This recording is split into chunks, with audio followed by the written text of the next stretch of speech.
ಇದೇ Kogilu layout politics ವಿಚಾರಕ್ಕೆ ಸಂಬಂಧಪಟ್ಟಂತೆ ರಾಜ್ಯ ಸರ್ಕಾರದ ವಿರುದ್ಧ ಬಿಜೆಪಿ ನಾಯಕರು ಕೆಂಡ ಕಾರ್ತಿದ್ದಾರೆ. ಸರ್ಕಾರದಿಂದ ಮನೆ ಪಡೆಯೋಕೆ 5 ವರ್ಷ ಕಾಯಬೇಕಾಗುತ್ತೆ. ಆದ್ರೆ ಇಲ್ಲಿ ಬರೀ 2 ವರ್ಷಕ್ಕೆ ಮನೆ ಕೊಡಲಾಗ್ತಾ ಇದೆ. ಸರ್ಕಾರದ ವಿರುದ್ಧ ಎಸ್ಆರ್ ವಿಶ್ವನಾಥ್ ವಾಗ್ದಾಳಿ ನಡೆಸಿದ್ದಾರೆ. ಇದು ವೋಟ್ ಬ್ಯಾಂಕ್ ರಾಜಕೀಯ ಅಂತ ಹೇಳಿ ಸುರೇಶ್ ಕುಮಾರ್ ಕಿಡಿಕಾರಿದ್ದಾರೆ.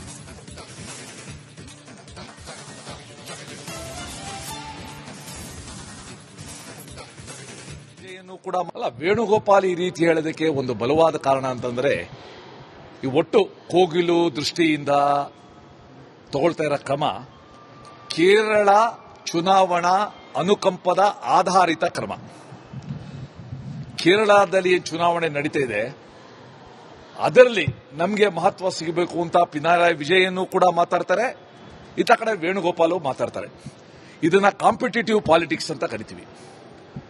ಇವತ್ತು ಅವರೇ ಹೇಳ್ತಾರೆ ಇದು ನಿಜ, ಇದು ಅಕ್ರಮವಾಗಿ ಮಾಡಿದ್ದು ಅಂತ.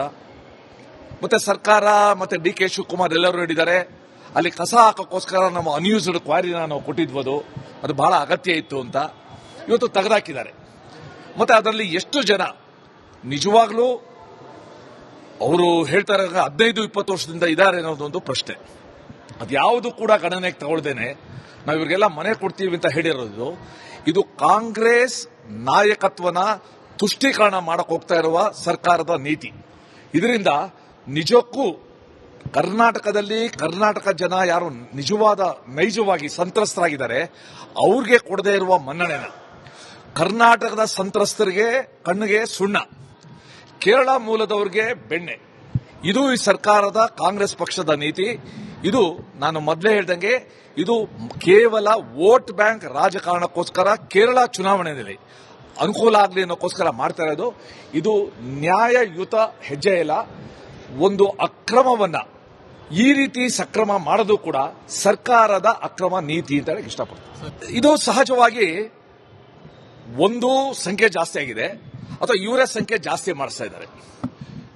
ಈಗ ಎಲ್ಲ ಕಡೆ ನಾವು ಸ್ಲಮ್ ಮುಕ್ತ ಮಾಡಬೇಕು ಅಂತ ಇರುವಾಗ ವಿಶೇಷವಾಗಿ ಇವರು ಹ್ಯಾಗ್ ಬಂದಲ್ಲಿ ಸೇರ್ಕೊಂಡ್ರು, ಯಾರ ಕುಮ್ಮಕ್ಕಿಂದ ಅಲ್ಲಿ ಗುಡಿಸಲುಗಳು ಬಂದ್ವು, ಸರ್ಕಾರನೇ ಘೋಷಿಸಿದ ರೀತಿಯೇ ಒಂದು ನಿರ್ದಿಷ್ಟ ಉದ್ದೇಶಕ್ಕೆ ಇರುವ ಜಾಗದಲ್ಲಿ ಹಾಕಕ್ಕೆ ಯಾರು ಬಿಡ್ರು, ಇದರ ಬಗ್ಗೆ ಇವತ್ತು ತನಿಖೆ ಆಗಬೇಕು. ಅದನ್ನ ಬಿಟ್ಟು ನಾವು ಬಂದವ್ರಿಗೆಲ್ಲ ಕೊಡ್ತೀವಿ ಅಂತ ಒಂದು ಗ್ರೀನ್ ಸಿಗ್ನಲ್ ಕೊಟ್ರೆ ಇವ್ರು ಇವತ್ತು ಗೇಟ್ ಅನ್ನ ತೆಗೆದಂಗಾಗುತ್ತೆ. ಫ್ಲಡ್ ಗೇಟ್ಸ್ ಅಂತ ಏನ್ ಹೇಳ್ತೀವಿ ಅದನ್ನ ಇನ್ನೂ ಹೆಚ್ಚು ಬೆಲೆನ ಸರ್ಕಾರ ಮತ್ತೆ ರಾಜ್ಯದ ತೆರಿಗೆದಾರ ಇದೇ ಕೋಗಿಲು ಲೇಔಟ್ ಪಾಲಿಟಿಕ್ಸ್ ವಿಚಾರಕ್ಕೆ ಸಂಬಂಧಪಟ್ಟಂತೆ ರಾಜ್ಯ ಸರ್ಕಾರದ ವಿರುದ್ಧ ಬಿಜೆಪಿ ನಾಯಕರು ಕೆಂಡ ಕಾರ್ತಿದ್ದಾರೆ. ಸರ್ಕಾರದಿಂದ ಮನೆ ಪಡೆಯೋಕೆ 5 ವರ್ಷ ಕಾಯಬೇಕಾಗುತ್ತೆ. ಆದ್ರೆ ಇಲ್ಲಿ ಬರೀ 2 ವರ್ಷಕ್ಕೆ ಮನೆ ಕೊಡಲಾಗ್ತಾ ಇದೆ. ಸರ್ಕಾರದ ವಿರುದ್ಧ ಎಸ್ಆರ್ ವಿಶ್ವನಾಥ್ ವಾಗ್ದಾಳಿ ನಡೆಸಿದ್ದಾರೆ. ಇದು ವೋಟ್ ಬ್ಯಾಂಕ್ ರಾಜಕೀಯ ಅಂತ ಹೇಳಿ ಸುರೇಶ್ ಕುಮಾರ್ ಕಿಡಿಕಾರಿದ್ದಾರೆ.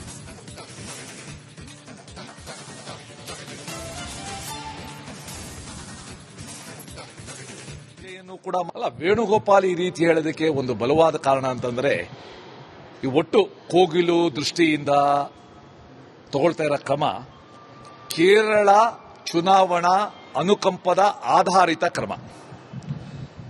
ಕೇರಳದಲ್ಲಿ ಚುನಾವಣೆ ನಡೀತಾ ಇದೆ, ಅದರಲ್ಲಿ ನಮಗೆ ಮಹತ್ವ ಸಿಗಬೇಕು ಅಂತ ಪಿನರಾಯಿ ವಿಜಯನ್ ಕೂಡ ಮಾತಾಡ್ತಾರೆ, ಇತ್ತ ಕಡೆ ವೇಣುಗೋಪಾಲ್ ಮಾತಾಡ್ತಾರೆ. ಇದನ್ನ ಕಾಂಪಿಟೇಟಿವ್ ಪಾಲಿಟಿಕ್ಸ್ ಅಂತ ಕರಿತೀವಿ. ಇವತ್ತು ಅವರೇ ಹೇಳ್ತಾರೆ ಇದು ನಿಜ, ಇದು ಅಕ್ರಮವಾಗಿ ಮಾಡಿದ್ದು ಅಂತ. ಮತ್ತೆ ಸರ್ಕಾರ ಮತ್ತೆ ಡಿ ಕೆ ಶಿವಕುಮಾರ್ ಎಲ್ಲರೂ ಹೇಳಿದ್ದಾರೆ ಅಲ್ಲಿ ಕಸ ಹಾಕೋಕ್ಕೋಸ್ಕರ ನಮ್ಮ ಅನ್ಯೂಸ್ಡ್ ಕ್ವಾರಿನ ನಾವು ಕೊಟ್ಟಿದ್ವದು, ಅದು ಬಹಳ ಅಗತ್ಯ ಇತ್ತು ಅಂತ ಇವತ್ತು ತೆಗೆದಾಕಿದ್ದಾರೆ.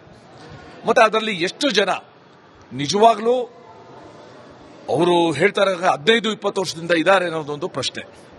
ಅದ್ಯಾವುದು ಕೂಡ ಗಣನೆಗೆ ತಗೊಳ್ದೇನೆ ನಾವು ಇವ್ರಿಗೆಲ್ಲ ಮನೆ ಕೊಡ್ತೀವಿ ಅಂತ ಹೇಳಿರೋದು ಇದು ಕಾಂಗ್ರೆಸ್ ನಾಯಕತ್ವನ ತುಷ್ಟೀಕರಣ ಮಾಡಕ್ ಹೋಗ್ತಾ ಇರುವ ಸರ್ಕಾರದ ನೀತಿ. ಇದರಿಂದ ನಿಜಕ್ಕೂ ಕರ್ನಾಟಕದಲ್ಲಿ ಕರ್ನಾಟಕ ಜನ ಯಾರು ನೈಜವಾಗಿ ಸಂತ್ರಸ್ತರಾಗಿದ್ದಾರೆ ಅವ್ರಿಗೆ ಕೊಡದೇ ಇರುವ ಮನ್ನಣೆನ, ಕರ್ನಾಟಕದ ಸಂತ್ರಸ್ತರಿಗೆ ಕಣ್ಣಿಗೆ ಸುಣ್ಣ, ಕೇರಳ ಮೂಲದವರಿಗೆ ಬೆಣ್ಣೆ, ಇದು ಈ ಸರ್ಕಾರದ ಕಾಂಗ್ರೆಸ್ ಪಕ್ಷದ ನೀತಿ. ಇದು ನಾನು ಮೊದಲೇ ಹೇಳ್ದಂಗೆ ಇದು ಕೇವಲ ವೋಟ್ ಬ್ಯಾಂಕ್ ರಾಜಕಾರಣಕ್ಕೋಸ್ಕರ ಕೇರಳ ಚುನಾವಣೆಯಲ್ಲಿ ಅನುಕೂಲ ಆಗಲಿ ಅನ್ನೋಕ್ಕೋಸ್ಕರ ಮಾಡ್ತಾ ಇರೋದು. ಇದು ನ್ಯಾಯಯುತ ಹೆಜ್ಜೆ ಇಲ್ಲ. ಒಂದು ಅಕ್ರಮವನ್ನ ಈ ರೀತಿ ಸಕ್ರಮ ಮಾಡೋದು ಕೂಡ ಸರ್ಕಾರದ ಅಕ್ರಮ ನೀತಿ ಅಂತ ಹೇಳಕ್ ಇಷ್ಟಪಡ್ತೀನಿ. ಇದು ಸಹಜವಾಗಿ ಒಂದು ಸಂಖ್ಯೆ ಜಾಸ್ತಿ ಆಗಿದೆ ಅಥವಾ ಇವರೇ ಸಂಖ್ಯೆ ಜಾಸ್ತಿ ಮಾಡಿಸ್ತಾ ಇದ್ದಾರೆ. ಈಗ ಎಲ್ಲ ಕಡೆ ನಾವು ಸ್ಲಂ ಮುಕ್ತ ಮಾಡಬೇಕು ಅಂತ ಇರುವಾಗ ವಿಶೇಷವಾಗಿ ಇವರು ಹ್ಯಾಗ್ ಬಂದಲ್ಲಿ ಸೇರ್ಕೊಂಡ್ರು, ಯಾರ ಕುಮ್ಮಕ್ಕಿಂದ ಅಲ್ಲಿ ಗುಡಿಸಲುಗಳು ಬಂದವು, ಸರ್ಕಾರನೇ ಘೋಷಿಸಿದ ರೀತಿಯಲ್ಲಿ ಒಂದು ನಿರ್ದಿಷ್ಟ ಉದ್ದೇಶಕ್ಕೆ ಇರುವ ಜಾಗದಲ್ಲಿ ಹಾಕಕ್ಕೆ ಯಾರು ಬಿಡ್ರು, ಇದರ ಬಗ್ಗೆ ಇವತ್ತು ತನಿಖೆ ಆಗಬೇಕು. ಅದನ್ನ ಬಿಟ್ಟು ನಾವು ಬಂದವ್ರಿಗೆಲ್ಲ ಕೊಡ್ತೀವಿ ಅಂತ ಒಂದು ಗ್ರೀನ್ ಸಿಗ್ನಲ್ ಕೊಟ್ರೆ ಇವ್ರು ಇವತ್ತು ಗೇಟ್ ಅನ್ನ ತೆಗೆದಂಗಾಗುತ್ತೆ. ಫ್ಲಡ್ ಗೇಟ್ಸ್ ಅಂತ ಏನ್ ಹೇಳ್ತೀವಿ ಅದನ್ನ ಇನ್ನೂ ಹೆಚ್ಚು ಬೆಲೆನ ಸರ್ಕಾರ ಮತ್ತೆ ರಾಜ್ಯದ ತೆರಿಗೆದಾರ ಇದೇ ಕೋಗಿಲು ಲೇಔಟ್ ಪಾಲಿಟಿಕ್ಸ್ ವಿಚಾರಕ್ಕೆ ಸಂಬಂಧಪಟ್ಟಂತೆ ರಾಜ್ಯ ಸರ್ಕಾರದ ವಿರುದ್ಧ ಬಿಜೆಪಿ ನಾಯಕರು ಕೆಂಡ ಕಾರ್ತಿದ್ದಾರೆ. ಸರ್ಕಾರದಿಂದ ಮನೆ ಪಡೆಯೋಕೆ 5 ವರ್ಷ ಕಾಯಬೇಕಾಗುತ್ತೆ, ಆದ್ರೆ ಇಲ್ಲಿ ಬರೀ 2 ವರ್ಷಕ್ಕೆ ಮನೆ ಕೊಡಲಾಗ್ತಾ ಇದೆ. ಸರ್ಕಾರದ ವಿರುದ್ಧ ಎಸ್ಆರ್ ವಿಶ್ವನಾಥ್ ವಾಗ್ದಾಳಿ ನಡೆಸಿದ್ದಾರೆ. ಇದು ವೋಟ್ ಬ್ಯಾಂಕ್ ರಾಜಕೀಯ ಅಂತ ಹೇಳಿ ಸುರೇಶ್ ಕುಮಾರ್ ಕಿಡಿಕಾರಿದ್ದಾರೆ.